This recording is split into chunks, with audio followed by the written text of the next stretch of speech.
Now, the technology roadmap is basically providing a bit more detail when it comes to the government's response on climate change. That's right, KIERAN. So not a zero net emissions target by 2050, which the government were obviously making hay with there in question time, attacking Anthony Albanese on it.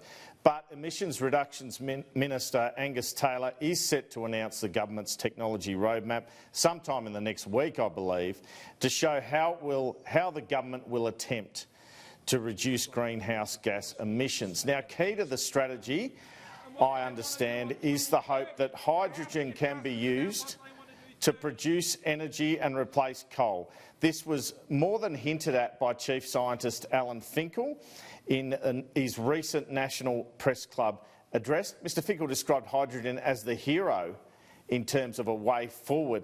Now, he said that solar and wind energy was not enough and that hydrogen from natural gas and hydrogen from coal could be used to reduce emissions. He said that by producing hydrogen from natural gas and coal using carbon capture and storage, the fuel could be used to create energy, but also importantly to power the transport sector. Now, Finkel said in that address that because hydrogen operates in a similar way to natural gas, our natural gas generators can be reconfigured in future to run on hydrogen. He also pointed out that steel manufacturing accounts for 7% of emissions around the world, and clean hydrogen could be used to power such plants instead. He said there were viable ways to extract hydrogen with near zero emissions. So expect plenty of talk from Mr Taylor about hydrogen, its potential, perhaps more funding for it when the roadmap is announced shortly, avoiding the target but talking to the technology. Now let's hear what Mr Finkel said a week and a half ago at the National Press Club, and then what Mr Taylor said about hydrogen this morning.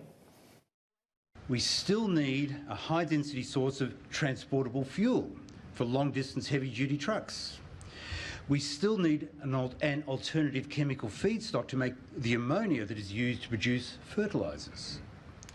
We still need a means to carry clean energy from one continent to another. Enter the hero, hydrogen. We have the potential to be one of the top 3 exporters of clean hydrogen, to create an exemplary safety record, thousands of new Australian jobs, especially in regional areas, and billions of dollars in economic growth between now and 2050. We are truly at the dawn of a new, thriving industry. We know technology works.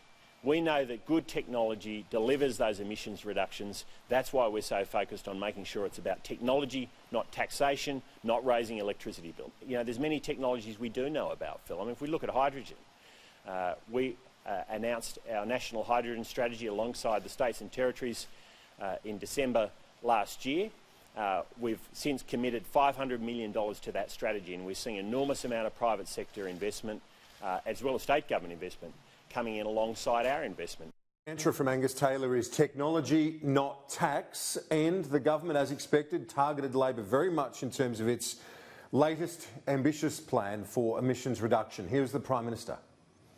They can't even tell you what they would do 10 years from now, so how could you believe anything they say about what would happen 30 years from now? This is a classic example of the Labor leader trying to have it both ways, Mr Speaker. He won't tell you what's happening in 2030, he wants to tell you what's happening on 2050. There's no details, there's no plan, there's no specificity. He just says, trust us, we're Labor. Trust us, we're Labor.